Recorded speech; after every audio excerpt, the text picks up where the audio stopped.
Merci Céline. Tout le monde m'entend? D'accord, super. Bonjour à tous et à toutes. Effectivement, les enfants, ça fait perdre les cheveux. Voilà, donc on doit se renouveler. En tous les cas, je suis content d'être avec vous ce matin. Effectivement, on commence cette semaine de prière de la famille. Famille, mari, femme, enfant, mais aussi famille d'église, parce que je pense que en tant qu'église, nous nous appelons frères et sœurs. Ce n'est pas pour rien. Ça a un sens. Et nous sommes tous enfants de Dieu. Donc forcément, nous partageons la même famille. Donc venez.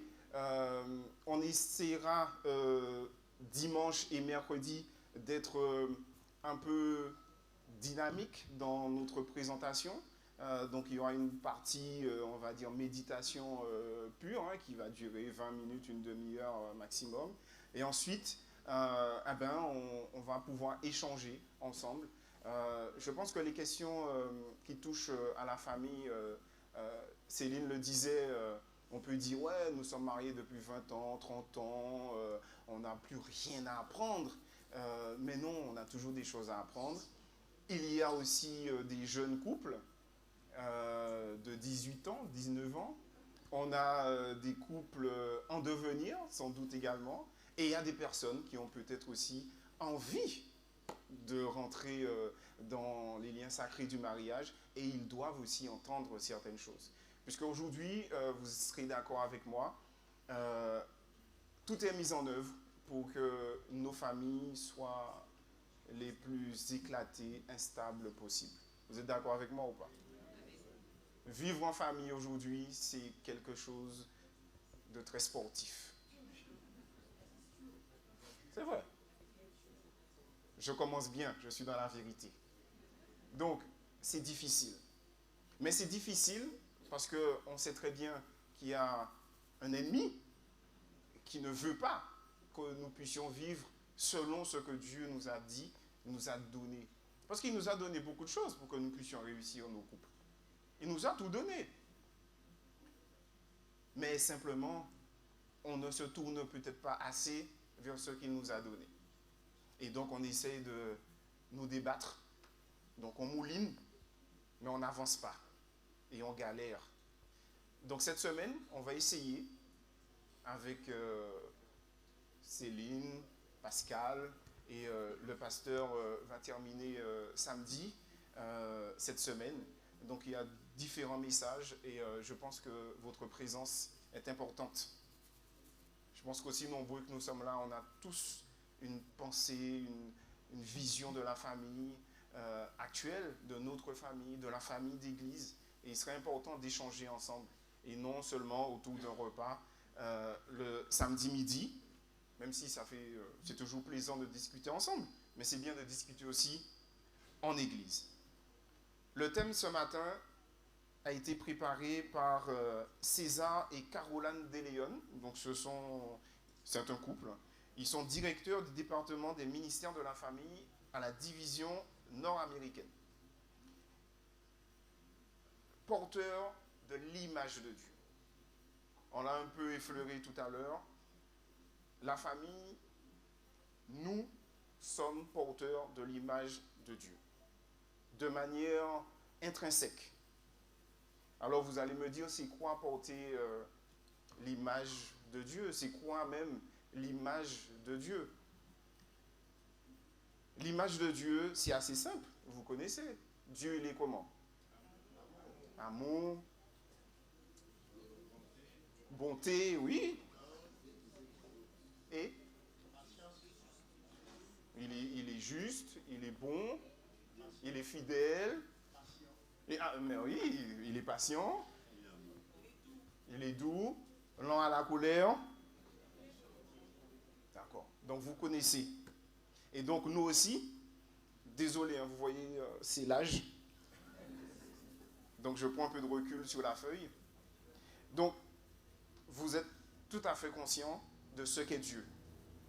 Et donc si nous sommes porteurs de son image, nous aussi, nous devrions être bons, remplis de grâce, fidèles, aimants, lent à la colère, etc. Alors, sincèrement, sommes-nous tous cela? Donc quand je dis nous, je m'inclus là-dedans également. Quand on a des adolescents qui ont fait un principe d'aller à l'encontre de ce que les parents disent, qu'il est 20 heures et que vous êtes fatigué, la lenteur à la colère prend tout son sens. Donc, aujourd'hui, ce n'est pas évident d'être porteur de l'image de Dieu. Et c'est l'objectif, je l'ai dit, de l'ennemi, c'est de faire en sorte de déformer cette image de Dieu en nous. Que nous voyons même plus cette lumière-là. Et il a mis plein de choses, plein d'autres lumières qui nous empêchent de voir la vraie lumière. Cette lumière qui donne la vie. Et pas seulement la vie ici-bas, mais la vie éternelle. Parce que c'est l'objectif de Dieu. Que nous soyons tous ici, aussi nombreux que nous sommes, avec lui. Quand je contemple le ciel, œuvre de tes mains, la lune et les étoiles que tu as créées, je dis, qu'est-ce que l'homme pour que tu te souviennes de lui et le Fils de l'homme pour que tu prennes soin de lui? Moi, je le dis souvent, quand je regarde, notamment, vous savez, le samedi, le vendredi soir, c'est l'occasion de faire un petit retour sur soi, sur sa semaine. Prenez ce petit temps-là.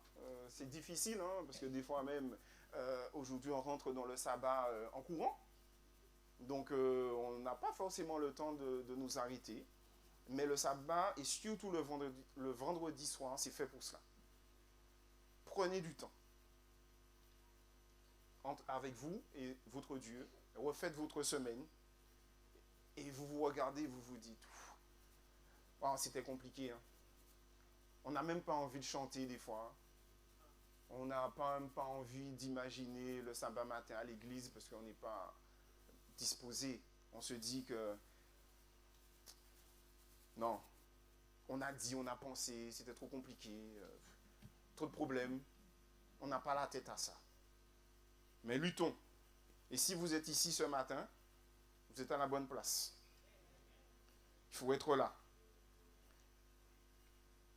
Et souvent, ces sentiments-là que nous avons un peu négatifs sur nous, hein, on se dit qu'on n'est peut-être même pas digne d'être là, assis là. On les a aussi envers les autres.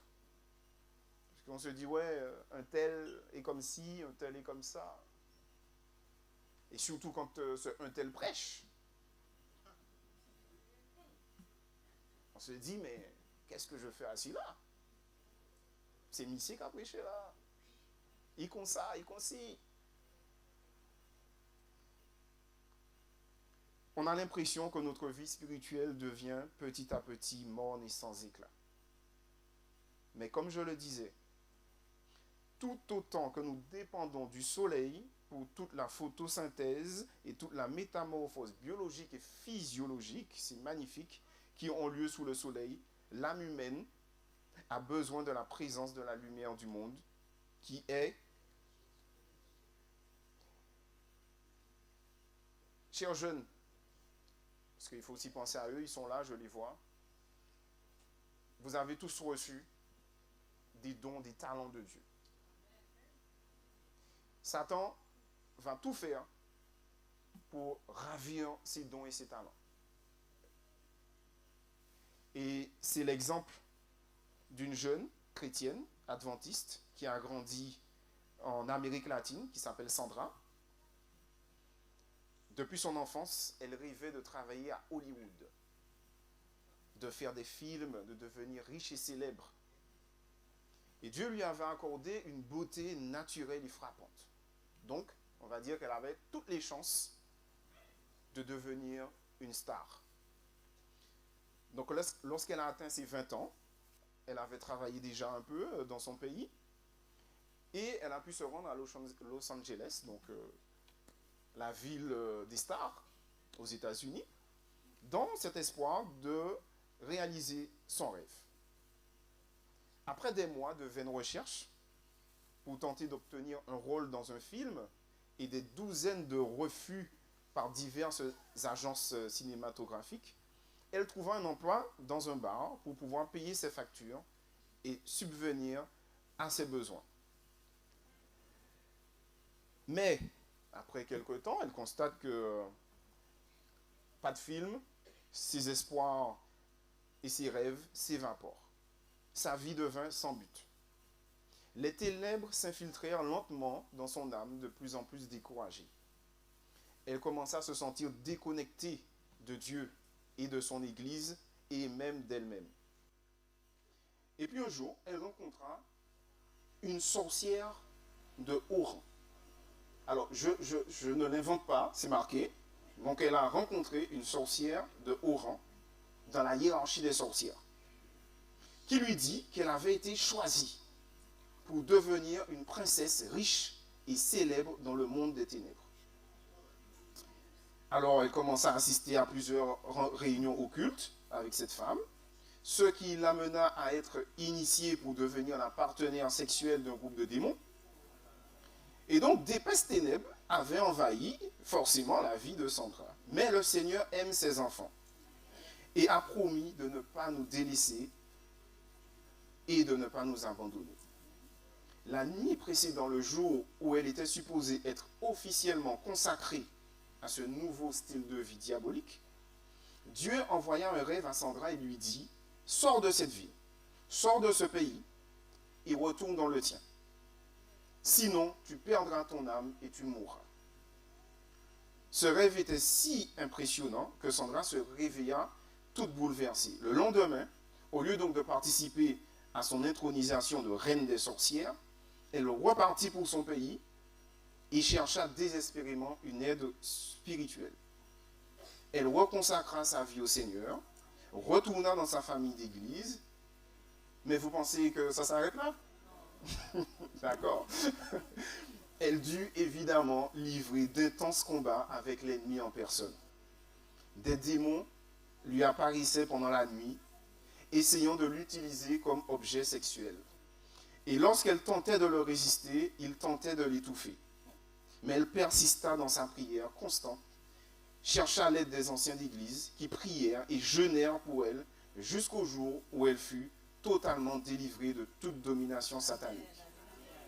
La lumière, chers frères et sœurs, luit dans les ténèbres, et les ténèbres ne l'ont pas accueillie. L'œuvre de Satan est de s'emparer, je vous le disais, de chaque don excellent que nous avons reçu du Père des Lumières pour l'employer à notre destruction. Et spécialement notre sexualité. Nous finirons par cela. Le récit de la création que nous a lu Émilie dit « Faisons l'homme à notre image, à notre ressemblance ».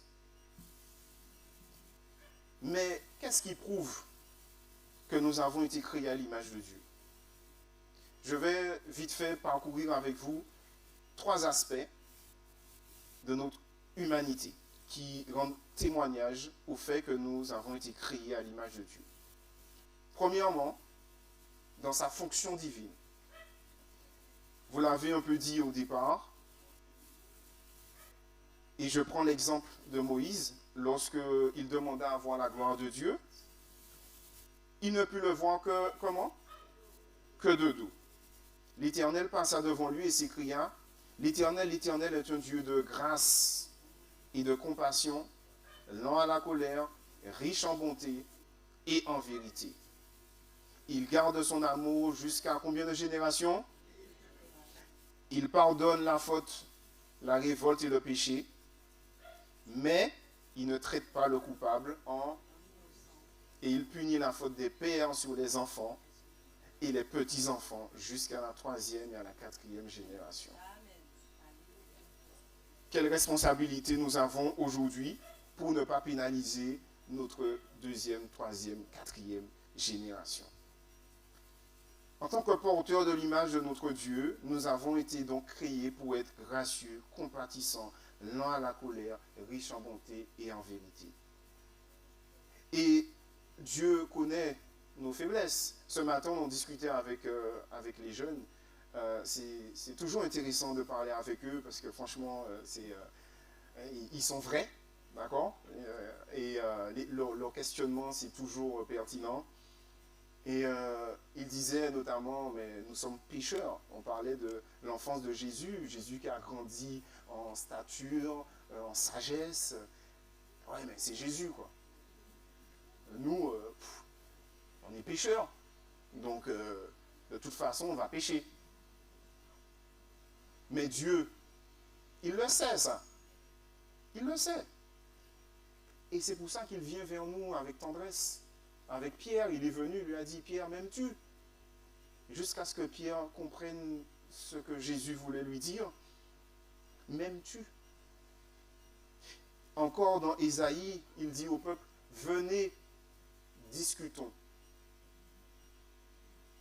Alors, dans nos couples, combien de fois nous disons à notre conjoint, viens, discutons.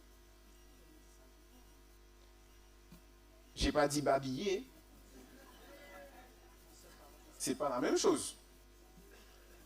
Discuter, c'est examiner quelque chose par un débat, en étudiant le pour et le contre. C'est donc, d'emblée, considérer l'autre. Dieu nous considère et il nous dit, venons, discutons. Il y a un problème, on vient et on discute. C'est aussi l'estimer.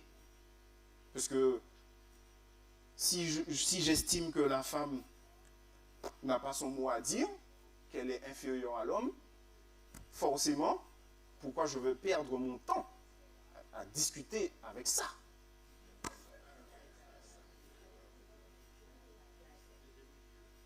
Par contre, je vais lui dire, viens, pour que je te dise comment faire. N'est-ce pas? Donc quand on est transformé, devenu enfant de Dieu, est-ce qu'on peut encore continuer à fonctionner comme cela? D'accord. Nous sommes porteurs de l'image de Dieu. Avec nos enfants. Non mais moi ça m'apprend aussi, hein? Parce que honnêtement, je ne dis pas à mes enfants, Maxime, viens, discutons.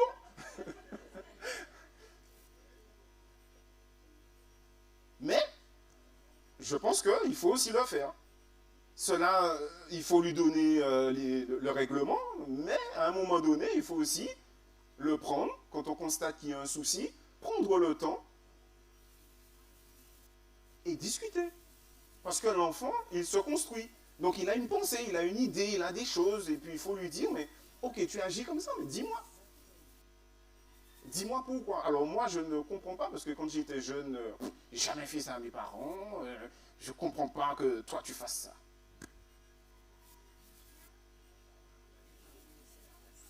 Donc, venez discuter. Au sein de l'église également. On a des frictions, on a des soucis, on a des malentendus, Est-ce qu'on va vers l'autre, on dit, viens, discutons. Encore une fois, je n'ai pas dit babiller. J'ai dit discuter. Donc on échange. Nous sommes égaux, face à face. Et on va échanger, on va essayer de se comprendre pour en retirer quelque chose. En acceptant notre nouvelle identité de porteur de l'image de notre Créateur, son esprit nous donne la capacité de faire preuve de compassion, de grâce, d'amour, de fidélité, de lenteur à la colère, d'esprit de pardon, de prévenance et de bonté. Nous pouvons ainsi exercer notre capacité à être des porteurs de l'image de Dieu pour raisonner et pratiquer une foi vivante en lui. Mais tout ce que nous avons évoqué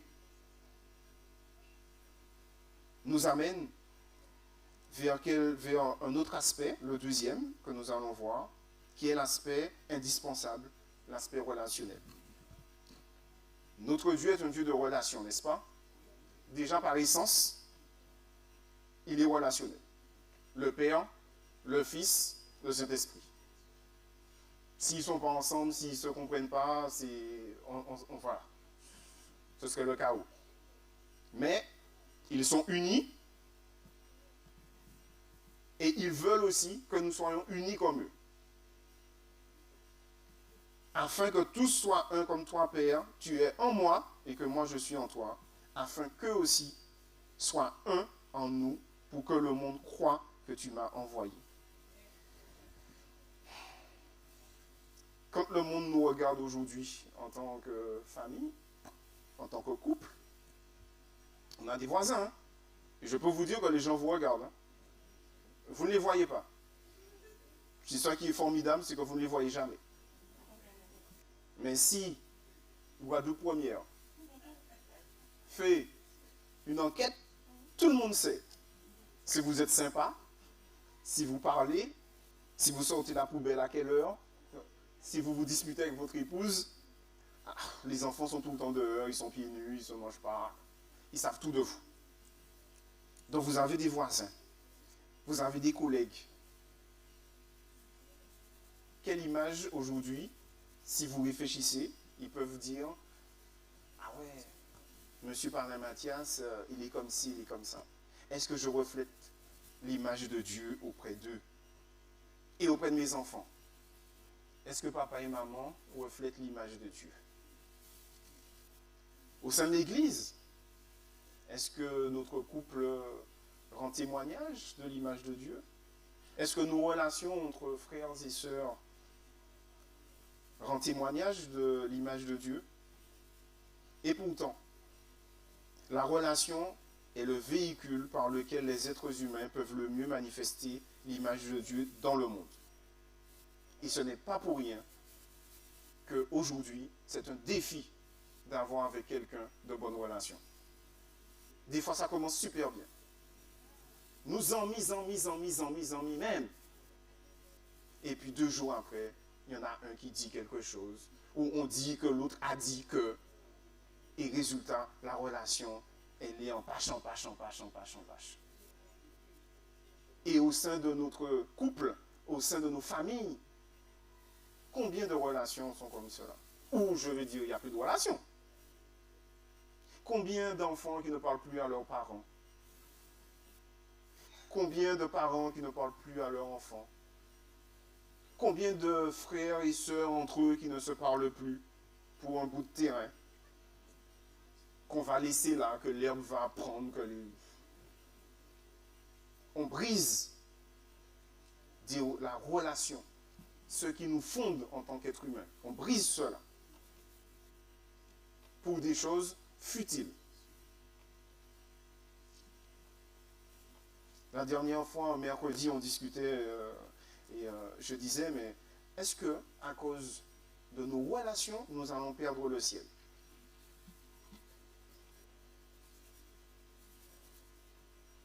Je ne vais pas, parce qu'on l'a déjà fait, mais Sœur Mathias m'a dit de ne pas faire dire je t'aime. Donc, Sœur Mathias, je ne ferai pas dire je t'aime. Mais disons-nous je t'aime. Pas là maintenant, mais dans nos relations. Il n'est pas trop tard aujourd'hui pour qu'on puisse s'aimer. Marie, il n'est pas trop tard d'aimer ta femme. Femme, il n'est pas trop tard d'aimer ton mari. Il n'est pas trop tard d'aimer ton enfant. Surtout quand il revient vers toi. Accepter le pardon.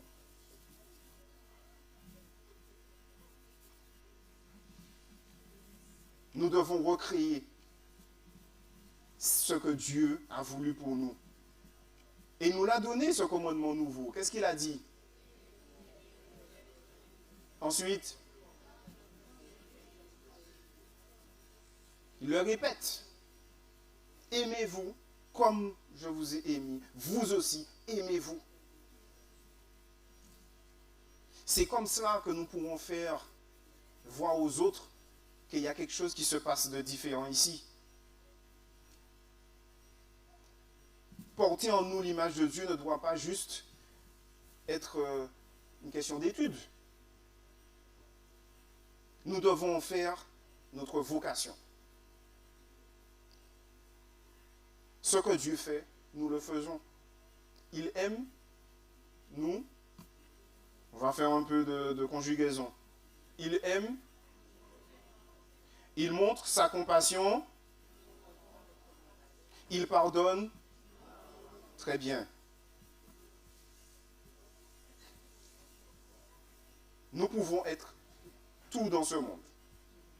Et ce qui est formidable, c'est qu'au sein de l'Église, on a de tout. Il y a des artisans, il y a des professeurs, il y a toutes sortes. Mais une chose doit être essentielle, nous devons être porteurs de l'image de Dieu, peu importe là où nous sommes. Ça doit être notre vocation première. Et je l'ai dit, nous allions finir par quelque chose que Satan tend encore plus à briser chez nous. C'est la sexualité. Pourquoi la sexualité arrive ici? C'est vrai, relation, forcément, on parle de couple, de famille. Et Satan brise les couples à cause de la sexualité. Il brise des jeunes à cause de la sexualité. Il brise des vies à cause de la sexualité. Vous pensez que Dieu est contre la sexualité? Avec la pluie, je n'entends plus. Pas du tout. La création d'un homme et d'une femme était délibérée. Dieu voulait créer deux êtres de valeur égale et cependant distincts.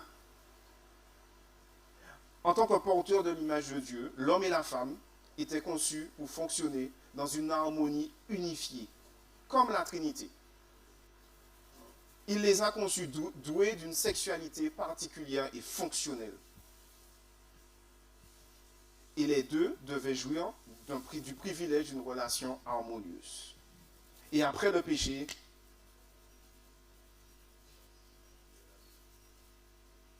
vous savez très bien, la sexualité humaine est un don excellent qui est destiné à nous attirer vers un niveau plus profond pour connaître et être connus.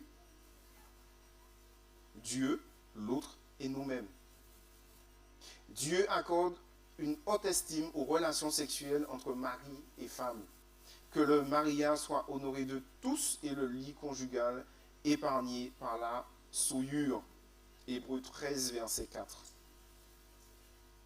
Aujourd'hui, vous êtes d'accord? C'est un problème. C'est un problème.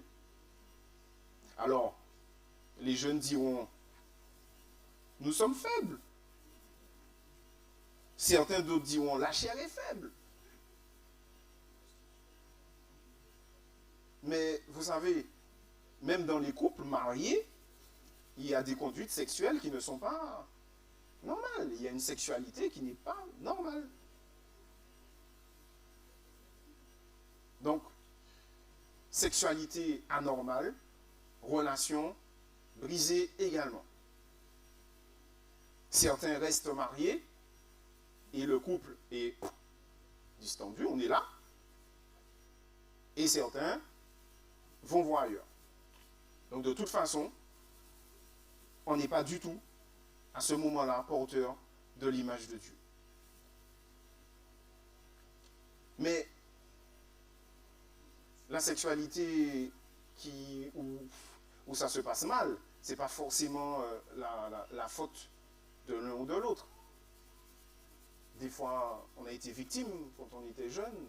On a grandi dans des familles, des fois, qui ne nous ont pas forcément donné les bonnes indications. N'a pas mis la sexualité à la bonne place, etc. Il y a plein de facteurs qui font qu'une femme a une image de la sexualité qui n'est pas ce que le mari attendait. Il y a des fois des hommes qui ont eu une vie avant de se marier et qui attendent certaines choses de leur femme. Il y a plein de choses. Mais, encore une fois, quand qu'on a accepté de devenir enfant de Dieu, il y a tout qui se, comment on appelle ça en informatique, reset. Voilà, on fait reset. Tout change. L'éducation que j'avais, j'ai peut-être grandi comme un petit coq. Pas moi. Hein? Non, moi, non, pas moi. Je prends l'image. Donc, j'ai peut-être grandi comme un dongeron. Non, ça non plus, non. Mais, lorsque j'ai donné ma vie à Jésus, je ne le suis plus. Je suis mari d'une seule femme. Non, mais c'est vrai, il n'y a que les femmes qui disent Amen. Donc, alors là, merci Eric. Donc voilà, donc c'est les hommes et les femmes, s'il vous plaît. Quand on se donne à Jésus, on fait reset, et tout cela change. On devient fidèle.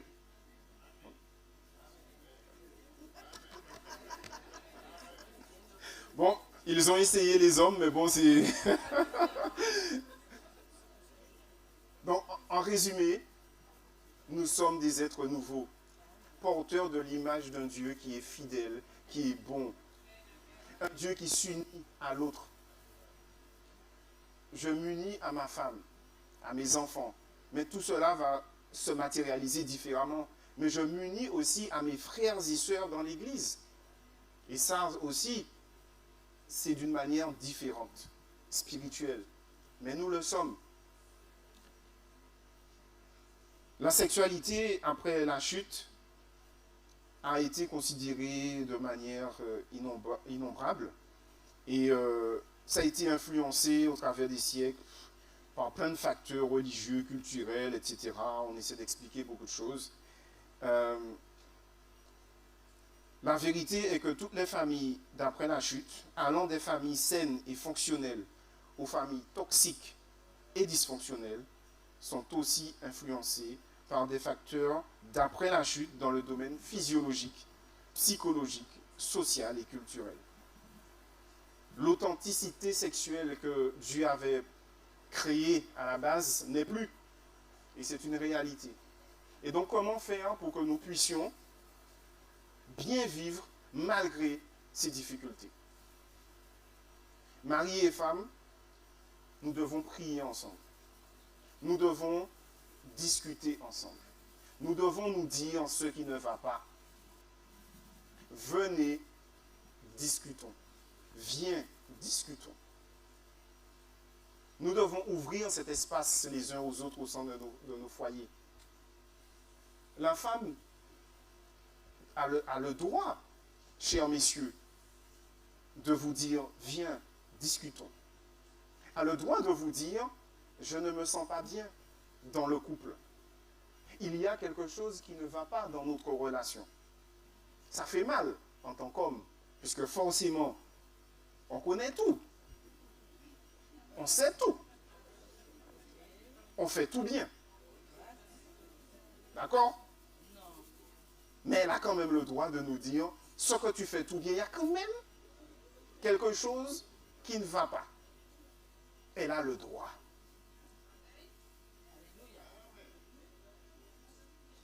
Et si elle a ce droit, vous avez le devoir maintenant de l'écouter. Vous avez le devoir de l'écouter. Parce que Dieu nous écoute. Ça vous arrive des fois d'avoir des soucis avec Dieu, n'est-ce pas? De dire à Dieu, mais je ne te comprends pas là. J'attendais ça, tu m'as donné ci. Non, ça ne va pas là. Et Dieu discute avec toi. Et il t'explique pourquoi il t'a donné ci et pas ça. Et tu comprends que c'est pour ton bien.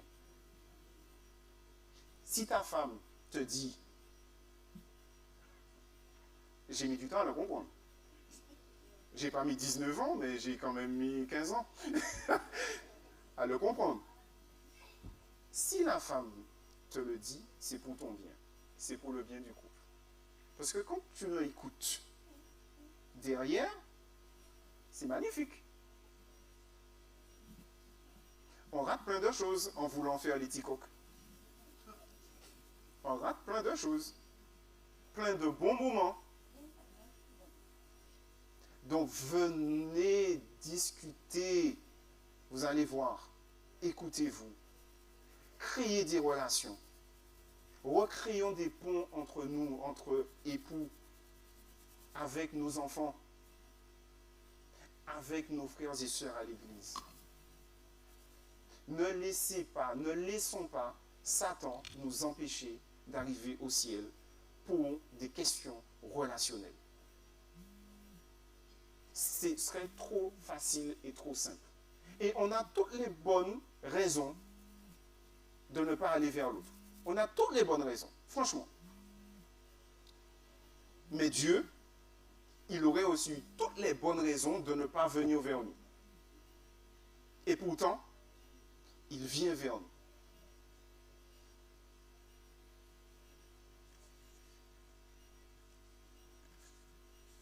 Cette semaine, nous allons encore développer des choses, notamment au niveau de la famille. Et si je peux vous inviter à quelque chose, c'est à prier.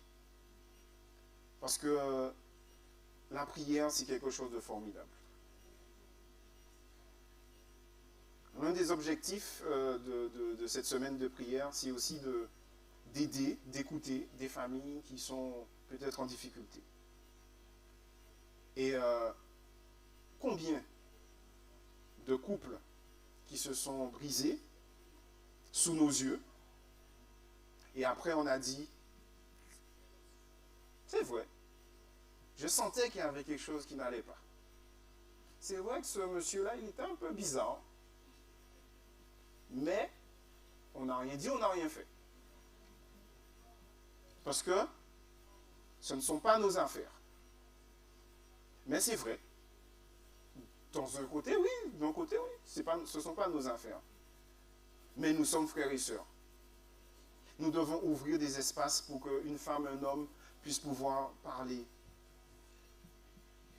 C'est vrai qu'on a développé, malheureusement, souvent chez nous, ce côté point ici, côté là, qui fait que personne n'ose aller vers l'autre pour s'ouvrir et se dire, et dire je souffre.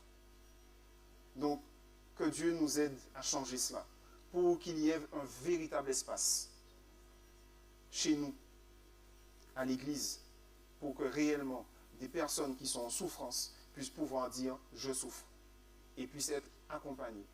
Et je suis convaincu que si on réussit à faire cela, il y a beaucoup de situations qu'on pourrait débloquer juste par la prière, juste par la parole, l'attention vers l'autre. Donc manifestons de l'amour entre nous, de la bonté, de la patience, de la bienveillance. Que ce ne soit pas de vains mots. Aimons-nous réellement. Moi je dis toujours, on a discuté, nous ne sommes pas d'accord. Mais oui, mais on avance, on s'aime. La base c'est ça. Ce n'est pas parce que je ne suis pas d'accord avec toi que je ne t'aime plus. Nous n'y doit pas être d'accord, mais nous emmènons. Nous emmènons. Et nous qu'avancer. Les disciples n'étaient pas tout le temps d'accord, mais ils s'aimaient. Ils avaient le même but. Ils étaient unis. Donc nous devons également être unis pour cette mission. Et nous sommes unis parce que nous sommes porteurs de l'image de Dieu. Et je suis convaincu que nous tous ici, nous sommes porteurs de cette image. Maintenant, manifestons-le. Nous l'avons de manière intrinsèque en nous. Qu'aucun poids culturel, social ne vienne mettre une chape là-dessus. Laissons exprimer ce que nous avons, ce que Dieu nous donne. C'est un défi pour cette semaine. Donc nous allons prier pour cela. Et je vous invite à vous lever. Et je vais prier en ce sens. C'est la première prière de la semaine de prière de la famille.